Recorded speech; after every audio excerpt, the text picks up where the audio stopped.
The Nike Swoosh looms large over the footwear industry.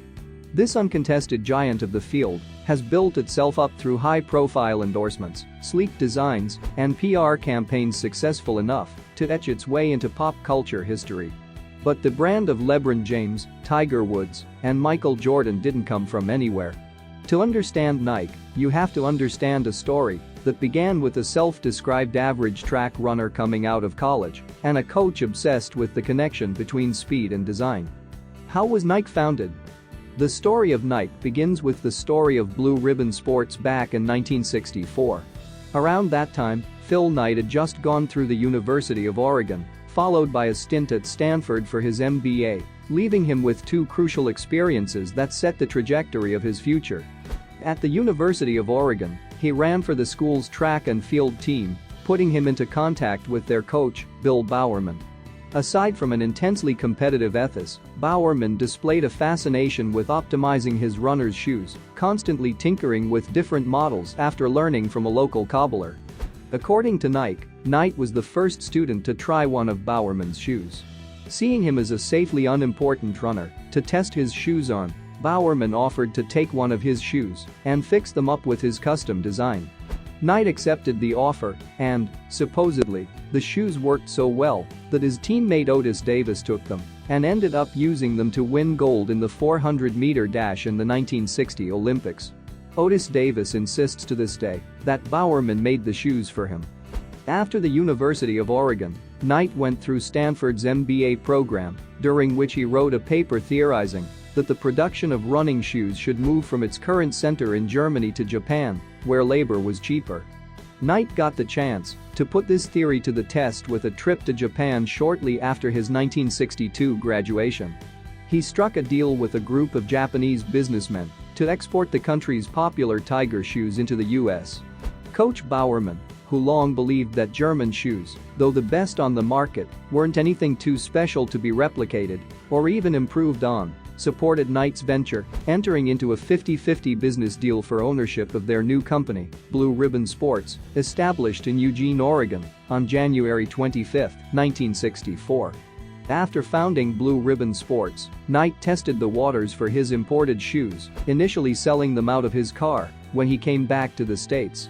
It quickly became clear that a demand existed for these cheaper but still high-quality alternatives to the Adidas and Pumas that already dominated the market.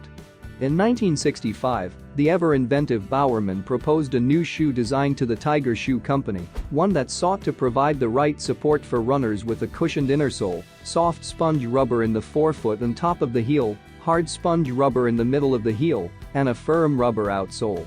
This design would turn out to be both a major success and a source of conflict between Blue Ribbon and its Japanese supplier.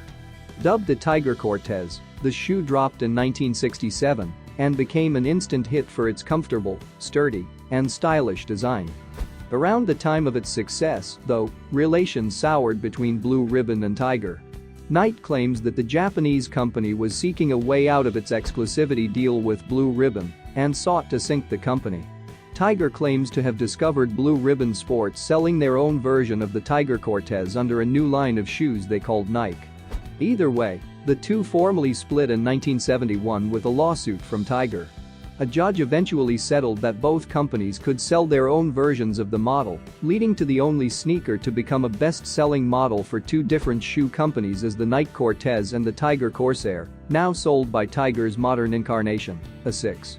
Following the split with Tiger, Blue Ribbon Sports fully rebranded itself as Nike.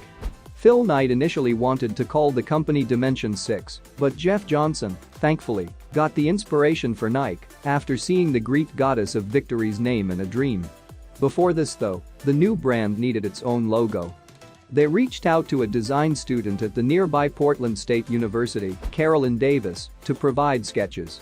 Phil Knight reluctantly settled on a swoosh design, reportedly saying, "Well, I don't love it, but maybe it will grow on me."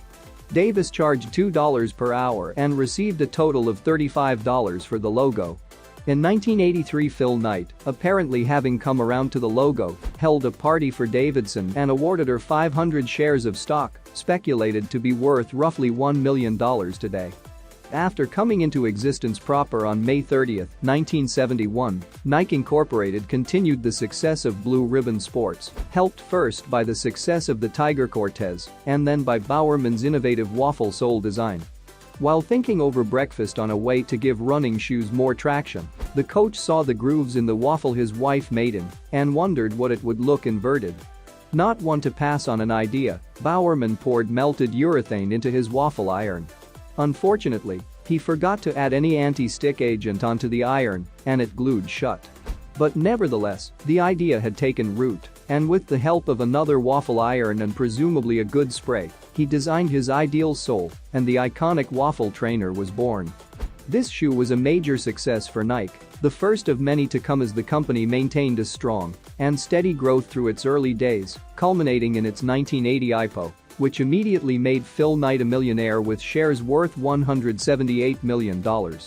Since then, the company has only continued to grow, helped on in part by a series of clever ad campaigns, most famously the 1988 Just Do It ad campaign, apparently inspired by the last words of American murderer Gary Gilmore before the firing squad, "Let's do it." The reasons Nike has been so successful seem to have no end. There are some more obvious than others. One reason is teaming up with the best athletes and celebrities. Nike's toughest competitors have signed their share of standout sports stars throughout the years, but it's hard to dispute that the most famous and decorated athletes have at one point or another donned the Swoosh logo. To say Nike is incredible with its marketing is an understatement. Through thoughtful and compelling ads and campaigns, the brand has delivered messages that have stood the test of time, and it continues to do so. Its marketing is so memorable that both passive and diehard fans of Nike could rattle off several commercials for several of the brand's ambassadors with relative ease. But the company's other greatest asset has been its celebrity endorsements. They struck big signing athletes like Tiger Woods, Kobe Bryant, and LeBron James in the early stages of their career. By far the most lucrative endorsement Nike has ever had, both for the company and its sponsor, has been with Michael Jordan. Spotting potential, Nike tried to swoop in for an endorsement from Jordan before the start of his first season with the pros in 1984. Despite having never worn a pair of Nikes before and harboring hope for a deal with Adidas, Jordan ended up signing on with Nike after a meeting in which they promised the soon-to-be star $500,000 a year for 5 years, 2 die-cast Mercedes cars, and shoes customized to his specific requests. While others balked at the idea of investing too much in the young rookie, Nike didn't mind, offering him a total of $7 million over 5 years.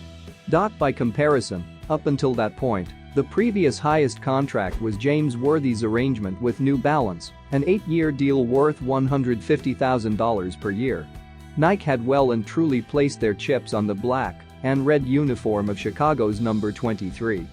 With such an investment, Nike threw their rather ingenious marketing machine behind their man. Mirroring the franchise's colors, they launched the Air Jordan 1, breaking away from the status quo of white sneakers by opting for a rather maverick black and red. The deal proved a smash hit for Nike, with Jordan quickly rising to superstardom and his shoe line, Air Jordans, hitting the market to make over $100 million in revenue by the end of 1985. Air Jordans continued to be a cash cow for Nike.